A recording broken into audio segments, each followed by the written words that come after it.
What's up, everybody? Welcome back to Maverick's Point of View. So I'm coming back at y'all with another video, and yes, we're going over the gold update from last week. Gold was an excellent week.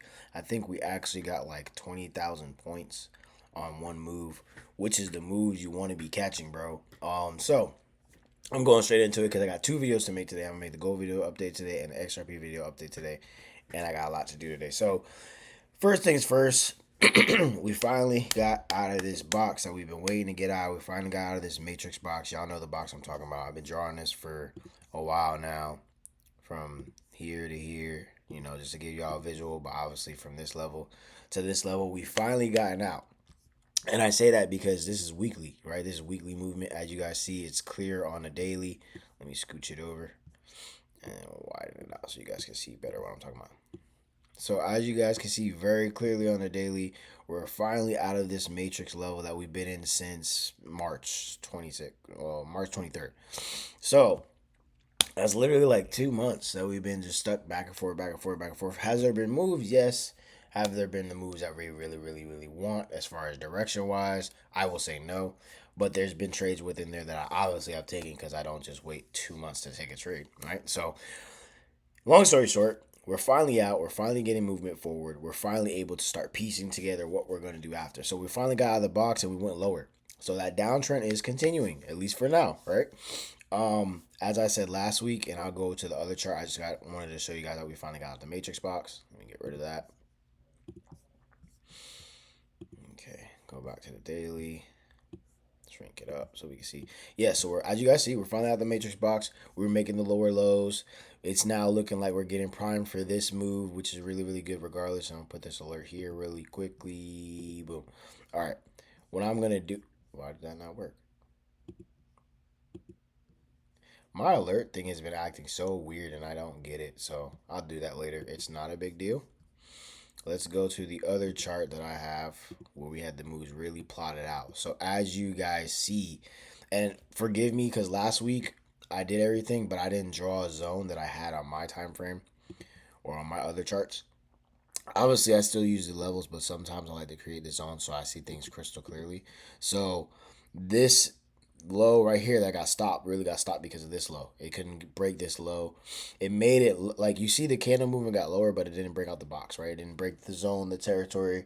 Buyer still had some sort of control on what day was this? Thursday, the 28th of May, right? So when what the week ended with a push, one almost 2% push upwards, and that's still a good move on a buy if you wanted to take it. Like I said, I've been waiting for the right move. So what I was waiting for obviously was either this move like I told y'all or this move like I told y'all and showed y'all. And what happened? This move.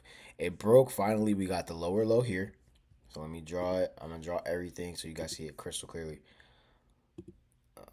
Not too big, just so we can actually see it, right? Let me make this a little bigger.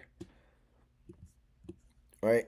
So we finally got this lower low here. It was lower than this low, and this low was lower than this low, even though it didn't break out the zone and the territory was still lower. And that's significant. So, because the market's creating lower lows and lower highs in a downtrend, or higher lows and higher highs in an uptrend, right? To keep it super simple, that's all it is. So, I saw this lower low and it was on a daily time frame. I'm like, let me take that trade. Now, what it did was a perfect retest. So it broke the level, it locked in below the territory. Buyers gave it a little bit last push to get their money back, and then sellers took over.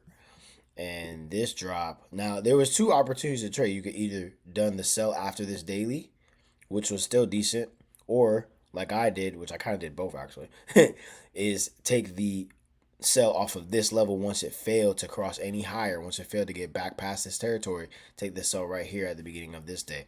Now, obviously, you always want to wait on your moves. You always want to wait on confirmation. Whatever that looks like to you is how you trade. I'm not going to go into it any further. That's for the free mini course on how to exactly trade.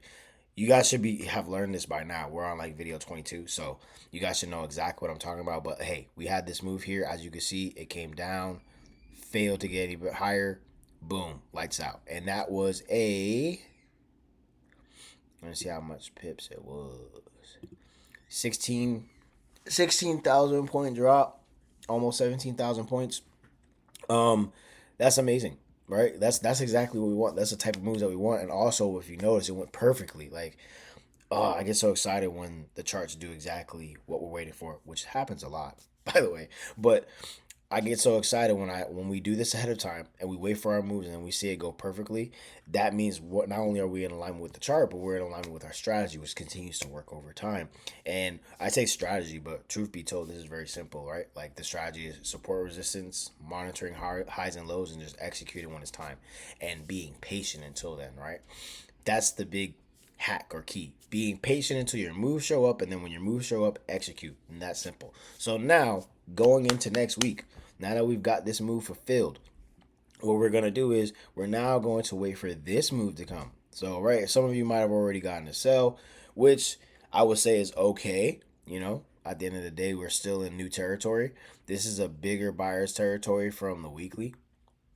All right, so it started in October of 25 and it carried over, right? So I have this level. So it could have been a retest, but it didn't fail here. So I'm not feeling that it's going to be a retest. I'm really feeling that it's going to keep going down and give us this move. But, what are we? We're always prepared for what may happen, right? So this should happen. All right, this is what we should see going forward. Let me go back to the daily because that's a strong week.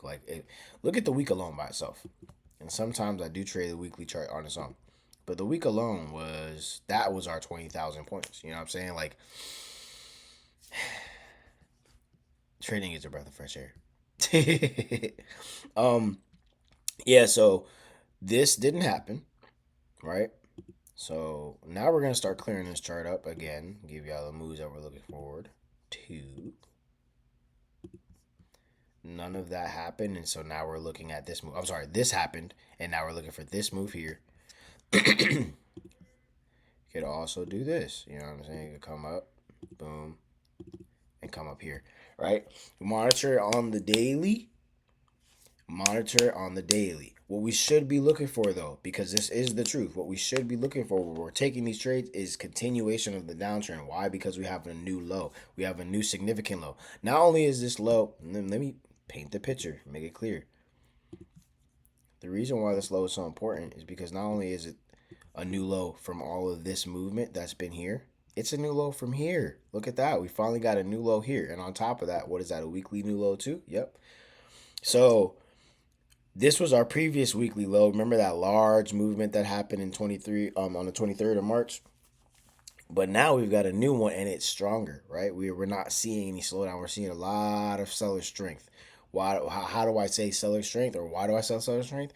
Because of the volume of the candle. Look how thick the candle is, how long the candle is. It just drops. You know what I'm saying? Kind of like these. There was a lot of volume just sitting here, and it's just been waiting and waiting and waiting. Buyers have been playing back and forth off of this pocket, off of this territory, but now they're getting exhausted. So we're gonna see what's gonna happen when we get through this territory. But I'm feeling like sellers are taking over, and I'm gonna put this level here to kind of mark it, right? This is from this movement, the last time we got here. So, making it clear, making it very, very clear.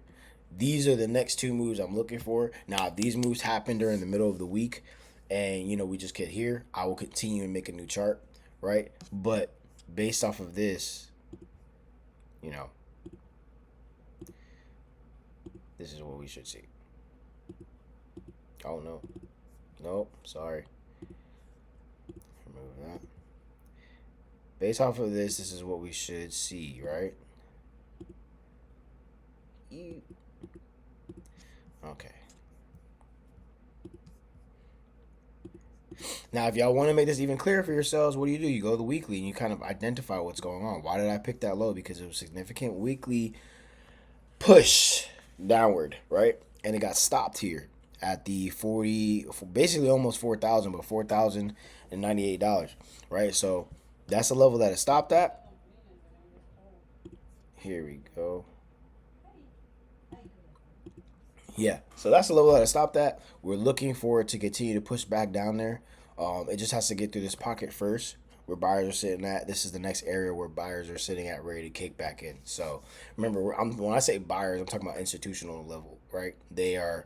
they have money to play with and money to sit on. So they're not buying like you or I. They're buying in boatloads and they're just kind of waiting for things to happen, right? So we may get our uptrend to continue off the bottom of this level at 42.71, or off the bottom of this level at 40.98, or he just keep going, right? And we're gonna track it on the way down. We're gonna follow it on the way down.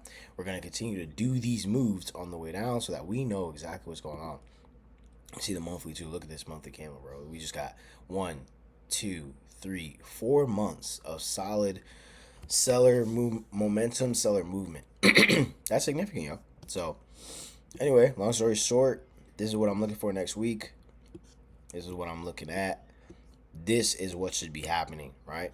But we could also get. Well, I know y'all don't get confused because I'm drawing a little bit more moves than usual. You know what? Let me just do it like this.